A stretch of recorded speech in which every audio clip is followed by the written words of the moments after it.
The red-fronted macaw might be the smallest in the macaw family, but Olive certainly doesn't let that hold her back. Lately she's been showing off her latest talent, waving to the excited audience and using her feet to nibble on treats.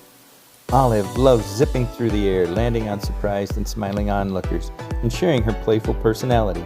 I was even blessed to join in on the fun, as Olive picked me for a special landing, making the moment all the more memorable with her friendly charm.